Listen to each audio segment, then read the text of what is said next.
सुतं शरण्यम् वृत्यारतिहं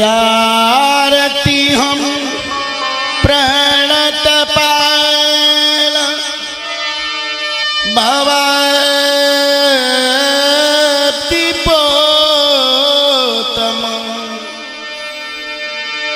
वन्दे महापुरुषते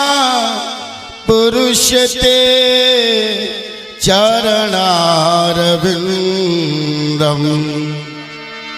अतुलितबलधामं स्वर्णशैलाभदेहं दनुजुवन कृशानं ज्ञानिनामग्रगण्यम् सकल गुणनिधानं वानराणामधीशम्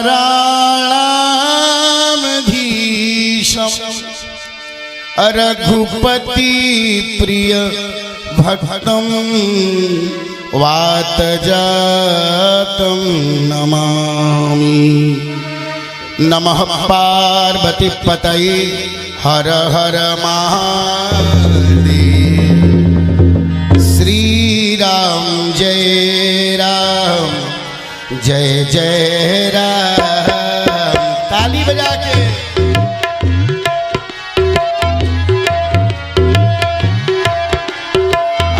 श्री राम जय जय राम।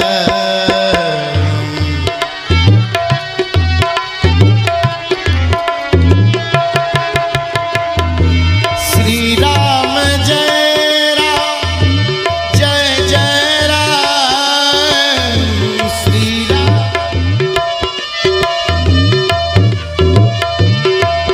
कुछ लोग तो ऐसा बोल रहे हैं जैसे मलेरिया के बुखार से ग्रसित हो। थोड़ा ताली बजा के गाओ ना प्रसन्नता में, हार मत हो, बढ़िया से गाओ। हरदम राजा राम राजा राम राजा राम, हरदम राजा राम राजा राम राजा राम। श्री राम जय राम। क्या बात, जय जय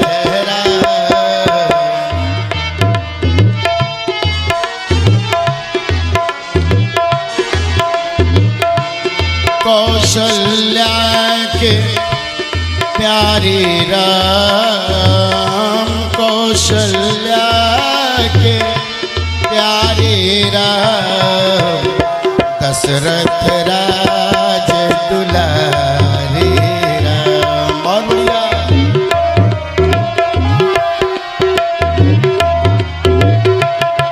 हरदम राजा राम राजा राम राजा राम, हर पल राधे श्याम राधे श्याम राधे श्याम।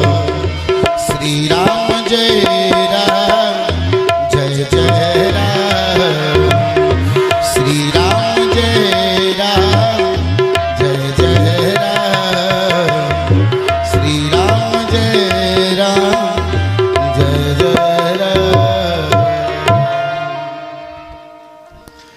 बोलिए राजा रामचंद्र भगवान की, सियाजू महारानी की, हनुमंतलाल जी महाराज की।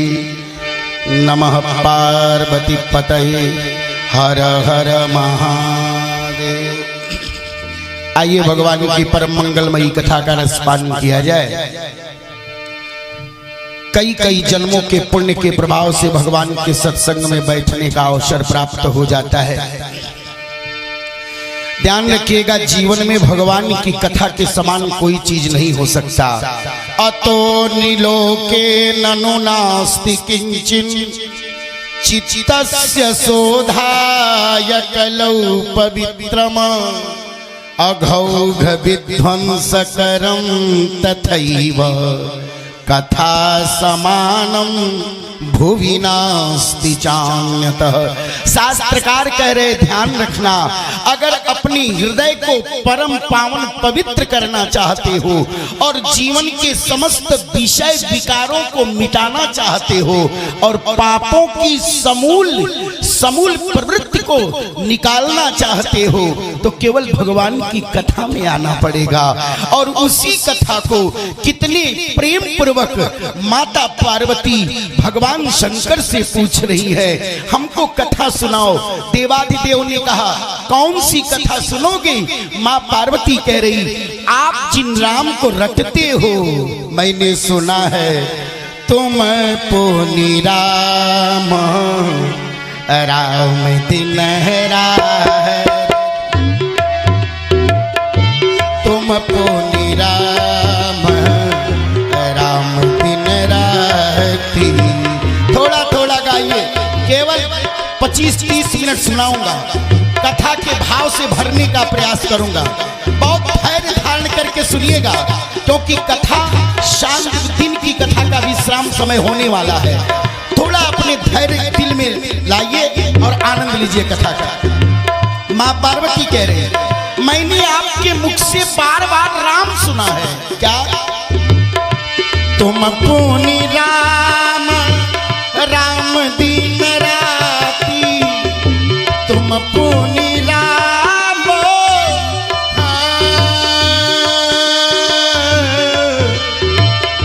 तुम पुनि राम राम दिन राती, सादर जपहु अनग आरती, सादर जपहु अनग आरती।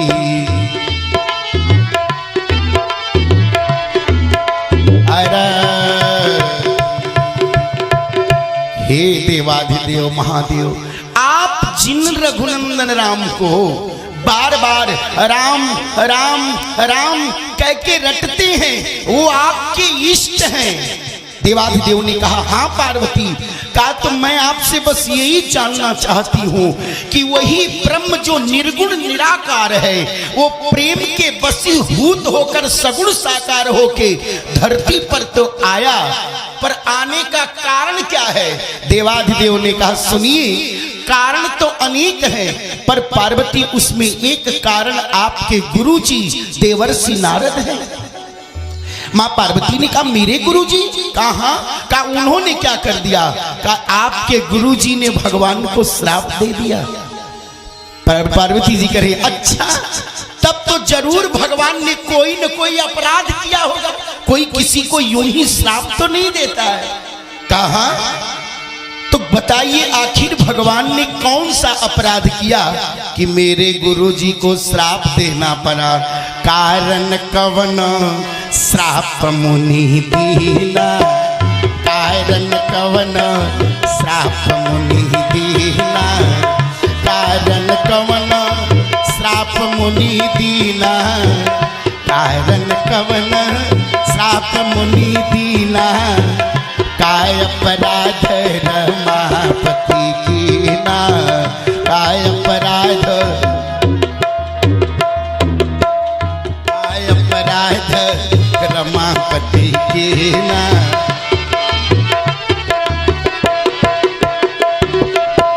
हे राजा राम राम राम, राजा राम राम राम, राजा राम राम राम, राजा राम राम राम, काय अपराध गजब, काय अपराध रमापति कीना।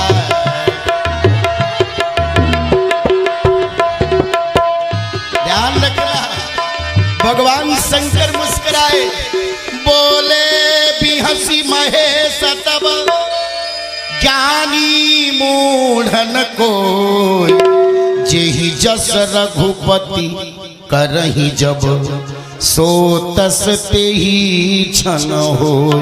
ऐ पार्वती ध्यान रखिएगा, आपके गुरुजी ने भगवान को श्राप दिया, यह एक बहाना था। हमारे इष्ट की उसमें इच्छा सम्मिलित थी। हमारे रघुनंदन राम चाहे तब तब नारद जी ने श्राप दे दिया, न चाहते तो किसी की औकात नहीं जो ब्रह्म को श्राप दे दे। वो जैसे चाहे जिससे जो करा ले, वहां चाहते थे। मां पार्वती कहती तो हमें वही चर्चा सुनाओ ना। आखिरकार मेरे गुरु का श्राप कहीं न कहीं से सिद्ध हुआ और भगवान को धरती पर आना पड़ा। कहां? तो हमको वही की चर्चा सुनाओ। तो देवाधिदेव ही की चर्चा सुना रहे। सुनिए, एक बार देवर्षि नारद हिमालय के उपत्यका में परिभ्रमण कर रहे थे और वो साधारण हिमालय का क्षेत्र नहीं था। हिमगिरि गुहा एक अति पावनी, बह समीप सुरसरी सुहावनी। आए पार्वती, वो हिमालय के परिक्षेत्र में देवर्षि नारद परिभ्रमण तो कर रहे थे, पर ध्यान रखना हिमगिरि गुहा एक अति पावनी। अगर चाहते तो संत शिरोमणि गोस्वामी तुलसीदास जी केवल पावन शब्द से ही काम चला सकते थे, क्योंकि हिम क्षेत्र ही परम और पवित्र है। का अति पावन क्यों लिखा? का इसलिए कि केवल हिमालय का क्षेत्र ही नहीं है, बगल से कोई बहता हुआ जा रहा है। का नाम क्या है? का उनका नाम है माँ गंगा सुरसरी। अब बोलो, जहां से गंगा जी प्रवाहित हो जाए तो वो अति पावन क्षेत्र हो जाएगा कि नहीं? आपने मानव का तन पावन पाया है, पर ये अति पावन तब होता है जब इसमें राम कथा की गंगा बहने लगती है। इसलिए ध्यान रखना, बह समीप सुरसरी सुहावनी। ताली बजा के चौपाइयां गाइए, ये सब मंत्र है, इसका आनंद लीजिए। हिमगिरि गुहा एक अति पावनी, हिमगिरि गुहा एक अति पावनी, बह समीप सुरसरी सुहावनी, बह समीप सुरसरी सुहावनी। निरखी शैल सरी विपिन विभागा, निरखी शैल सरी विपिन विभागा, भयं रमापद पद, भयं रमापति पद अनुरागा, रागा भयं रमापति पद अनुराग। देवर्षि नारद ने मां गंगा का दर्शन कर लिया और भाव पक्ष में आपको बता रहा हूं, जिस संसर्ग में आप अपने को रखते हो मन वहीं जुड़ जाता है। गंगा जी का दर्शन किया तो दर्शन की कोई तो फलश्रुति मिलेगी, फल मिलेगा। मां गंगा मानो प्रकट हो गई। ऐ देवर्षि नारद, आपने मेरा दर्शन किया है और उस दर्शन की का फलश्रुति है, मांगो क्या मांग रहे हो? देवर्षि नारद ने कहा, मां गंगा, मैंने सुना है बिना मांगे बहुत कुछ मिल जाता है, तो बिना मांगे कुछ दे दो ना। मां गंगा ने कहा, तो लो, बिना मांगे देने जा रही हूं। कहा, क्या दोगी? कहा, जहां से निकली हूं वहीं तुमको जोड़ने जा रही हूं। का आप तो भगवान के पदनख चंद्रिका चरणों से निकली है। जिन चरणन ते निकसी गंगा, जिन चरणन ते निकसी गंगा, उन चरणन में शीश नवाऊं, उन चरणन में शीश नवाऊं, बांके बिहारी तेरी आरती गाऊं, बांके। भगवान के पदनख चंद्रिका से माता गंगा का प्रादुर्भाव और मां गंगा ने उन्हीं चरणों के साथ नारद जी के मन को जोड़ा जहां से निकली थी। और बोलिए, भगवान के चरणों में मन लग जाए, इससे बड़ा और कोई सौभाग्य हो सकता है क्या? बोलो भाई, भगवान के चरण के लिए ही बड़े बड़े ऋषि महर्षि तपस्वी तरस रहे कि एक बार चरण में शरण प्राप्त हो जाए।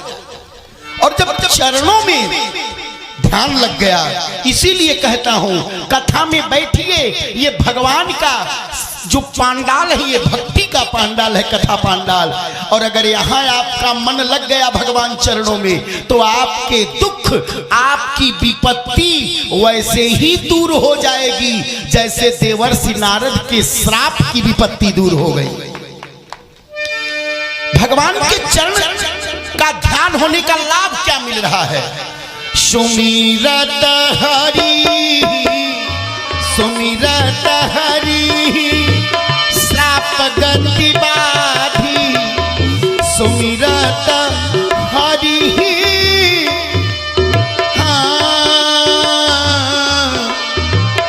सुमिरत हरि, श्राप गति बाधी, सहज विमल मन लागी समाधि, सहज विमल मन लागी समाधि,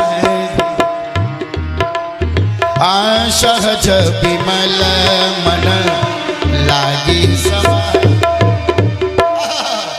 देखो दूर हुआ कि नहीं, संकट दूर हो गया।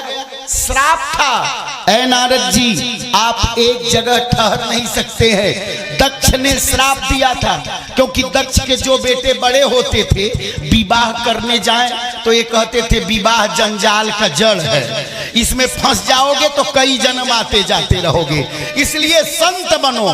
तो दक्ष के सब बेटे संत हो जा रहे थे, तो दक्ष प्रजापति ने श्राप दिया, दक्ष ने श्राप दे दिया। क्या अब बताओ भाई, ए देवर्षि नारद अब आप एक क्षण कहीं ठहर नहीं सकते। काम तो बढ़िया कर रहे थे कि बेटों को संत बना रहे थे, पर ध्यान रखना सारी दुनिया संत ही हो जाए और कोई गृहस्थ रहबा ही न करे तो फिर धरती पर संत पैदा कहां से होंगे। इसलिए श्राप दे दिया। इतना ऐसा प्रभावी उपदेश कि जिसको दे दे, आज रहते तो जितने लोग 4-4, 5-5 विवाह कर रहे हैं वो एक नहीं करते, बोल वृंदावन बिहारी लाल की। तो ध्यान रखना, सब बेटे साधु हो गए पर संतों का आगमन बंद हो जाएगा, इसलिए श्राप मिला। अब जैसे ही ध्यान लगा इंद्र घबराया। इंद्र ने सोचा अगर कहीं देवर्षि नारद के इस तपस्या पर भगवान विष्णु प्रसन्न हो गए, अब भगवान प्रकट हो गए, कहे मांगो, क्या मांग रहे हो? अगर गलती से कह दिए कि मैं भी संत हूं, मैं भी योगी हूं, अगर उत्तर प्रदेश में मुख्यमंत्री एक योगी हो सकते हैं तो हमको भी स्वर्ग का मुख्यमंत्री बनाइए। और जैसे हरियाणा के मुख्यमंत्री को हटा के दूसरे को रख दिए, वैसे इंद्र को हटा के और नारद को रखिए, बोल वृंदावन बिहारी लाल। तो इंद्र घबराया, कहीं मेरी गद्दी न चली जाए तो मामला बिगड़ जाएगा। तो कामदेव को बुलाया, ऐ कामदेव इधर आ जाओ। कामदेव आया, हाँ बताओ ना क्या करना है? इंद्र कहता है ये बाबा की तपस्या भंग कर दो, बड़े बड़े बाबा लोगों की तपस्या भंग किए, एक इनकी भी कर दो। तो कहते कामदेव कहता है ये तो मेरे कुछ मिनट का काम है, मैंने आज तक जीवन में किसी से पराजय नहीं झेला है, जा रहा हूं और ज्यादा समय न होने के कारण बता रहा हूं। रंभादिक देवांगनाओं को लेकर जाता है और देवर्षि नारद पर अपनी काम का प्रभाव डालना चाहता है, पर कुछ हुआ नहीं। क्यों नहीं हुआ? क्योंकि सीम की चापी सकई को तासु, सीम की चापी सकई को तासु, सीम की चापी सकई को तासु, बड़ रखवारो रमापति जासु, बड़ रखवारो रमापति जासु।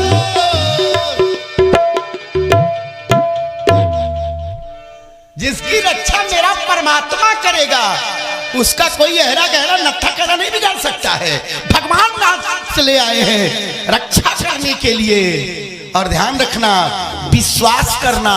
जिस प्रकार से बिल्ली पर विश्वास करते हो, रास्ता काट दे तो घंटे भर खड़े रहोगे, दूसरा वाला चला जाए तब आगे बढ़ेंगे। क्यों?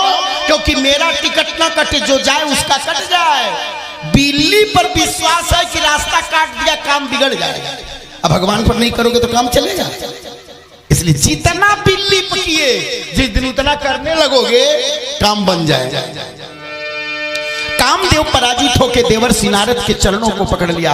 महाराज, आपने काम को जीत लिया। अच्छा, कभी कभी प्रशंसा बड़ी अच्छी लगती है, अगर कोई कहे तो प्रशंसा बहुत सुंदर सुनने में, और जब प्रशंसा सुनने में अच्छी लगने लगे तो समझ लीजिए आगे खतरा होने वाला है। बोलिए वृंदावन बिहारी लाल की। और जो सागर के समान व्यक्तित्व होता है, वो अपनी प्रशंसा को सुनने के बाद शारीरिक रूप से बाह्य प्रदर्शन में प्रसन्न होने का प्रदर्शन नहीं करता है। प्रशंसा तो कर रहे हैं, पहली बार काम जो कर रहा है, आपने काम को जीत लिया, अभिमान जागृत हो गया। साथी एक बार फिर से बताओ क्या बोले हो? काम जो कर रहा, आपने काम को जीत लिया। सही कह रहे हो? कहा सही सही बताओ, मैंने जीत लिया। कामदेव कहता है आपने जीत लिया।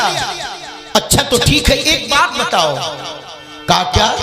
का मैंने ही जीता कि मुझसे पहले भी तुझे किसी ने जीता? का एक ने जीता है, गिनीज बुक ऑफ वर्ल्ड में उसका नाम दर्ज है, और वह आप ही हटाएंगे। का कौन जीता है? का सुनिए, जब शिवती शरण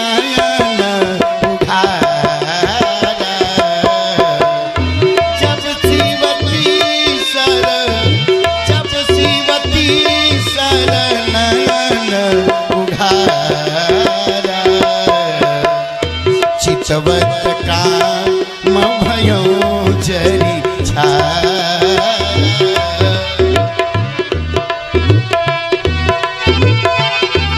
जरी जब शिवती शरण नयन उघारा, जब शिवती शरण, थोड़ा आनंद ले लिया जाए। जब शिवती शरण नयन उघारा, चितवत का भयं जरी छा। ये सुल्तानपुर खेड़ा के श्रोता है। देखिए 12 बजे से बैठे हैं और शाम होने वाला है। कथा के रसिया है, भूमि भावुका है, रसिका है। ये है कथवी के रसिक, ये है भावुक, ये है प्रेमी राम के। जब शिवती शरण नयन उघारा, चितवत का भयो जरी छारा, भयो जरी छारा। और आप बड़े योग्य लोग बैठे हो। चितवत काम भयो जरी छारा। हाँ महाराज, हमको भगवान शंकर ने जीता था और उनके बाद आप जीत रहे हैं। भैया एक बात और सुनिए, बड़ा मजेदार प्रश्न किया। कामदेव कह रहा है इसका मतलब जो पावर शंकर में है वही पावर आप में आ चुका है। नारद जी कहे सही। कहा? कहा अगर शंकर जी मुझको जीत सकते हैं और आपने जीता तो तब तो नारद जी ने कहा इसका मतलब मैं भी उनसे कमजोर नहीं हूं। कहा मुझको तो नहीं लग रहा। तो देवर्षि नारद ने कहा अच्छा एक बात बताओ, तुमको तो शंकर जी जीते। कहा? का पर ध्यान रखना कामदेव, शंकर जी काम को तो जीते लेकिन क्रोध नहीं जीत पाए। क्रोध में जलाया कि नहीं जलाया? कहा? का हमने तुमको जलाया? कहा नहीं। कहा तो मैंने काम भी जीता और क्रोध भी जीता। तुमको मेरी तपस्या भंग करने के लिए भेजा कौन था? का इंद्र ने। का किसके डर से? का गद्दी के डर से कि कहीं आप न जाके बैठ जाए। नारद जी ने कहा अब यहाँ मत रुको, जाके बताओ जीतने का मैं हैट्रिक लगाया हूँ। मैं काम को जीता और क्रोध को जीता। और जाके इंद्र से कह देना इस नारद को उसके गद्दी का लोभ नहीं है। मैं कोई लोभी नहीं हूं, गद्दी का लोलुप नहीं हूं। जाओ बताओ। अब ये चला गया, कामदेव तो चला गया, लेकिन देवर्षि नारद ने सोचा पता नहीं ठीक ठाक प्रचार प्रसार करेगा कि नहीं। हारा हुआ व्यक्ति घर में अपने रास्ता लेता है कि प्रचार प्रसार जो जीतेगा उसका करेगा, वैसे चला रहता है। जो जीता है वह करे तो ठीक है। तो नारद जी, देवर्षि नारद चले गए देवलोक। अमुनि सुशीलता आपनी करनी, मुनि सुशीलता आपनी करनी। 12 अनेक भांति बहुवर्णी, 12 अनेक भांति बहुवर्णी। मुनि सुशीलता आपन करनी, 12 अनेक भांति बहुवर्णी। मुनि सुशीलता। अच्छा, अपने मुंह से अपनी बड़ाई अच्छी नहीं लगती, नहीं आई घूम घूम के सबसे कोई देवता मिल जाए। जरा इधर आओ, एक बात सुने हो काका? कामदेव को तो तुम जानते हो कि हाँ जान, उसको मैं ही जीता हूँ। इधर आना, इधर आओ। दूसरा देव, हाँ महाराज कामदेव को जान रहे हो ना, उसको मैं हरा के आ रहा हूँ हिमालय के क्षेत्र में। अच्छा, और देखो आप एक मजेदार बात बताऊं। अब मान लीजिए कोई अपनी बड़ाई अपने आप से करे तो आप कितने खराब होंगे, तो विवशता में उसके मुंह पर तो उसकी प्रशंसा करबे करेंगे। बोलिए करेंगे, करना पड़ेगा कि नहीं करना पड़ेगा अपने व्यवहार को बचाने के लिए। तो सभी देवता मुनि ही प्रशंसी, उनकी बातें सुन के देवर्षि नारद ने काम को जीत लिया। यह बात सुन के मुनि ही प्रशंसी, मुनि की देवता प्रशंसा करने लगे। पर यहाँ आश्चर्य ये है कि एक बार नारद जी की तरफ देख के उनकी प्रशंसा कर रहे हैं और दूसरे तरफ भगवान विष्णु को देख के हरि ही सिरुनावा, हरि को सिर नवा रहे हैं। पूछा ऐसा क्यों कर रहे हैं? कहा नारद जी के मुंह पर तो उनकी प्रशंसा, पर भगवान विष्णु को सर नवा के देवता कह रहे हैं हे प्रभु आपका माया आप ही जानो, पता नहीं बाबा को कौन रोग लगाए हो, आगे क्या घटना घटित होने वाली है, इसलिए हरि सिर नवा। जब सबसे बता लिए तो सोचे गिनीज बुक ऑफ वर्ल्ड में जिसके नाम रिकॉर्ड है उसको भी बता दे कि रिकॉर्ड टूट गया है। और हुआ क्या? का तब नारद गवनी शिव पाई, तब नारद गवनी शिव पाई, तब नारद गवनी शिव पाही, तब नारद गवनी शिव पाही। जीता काम अहम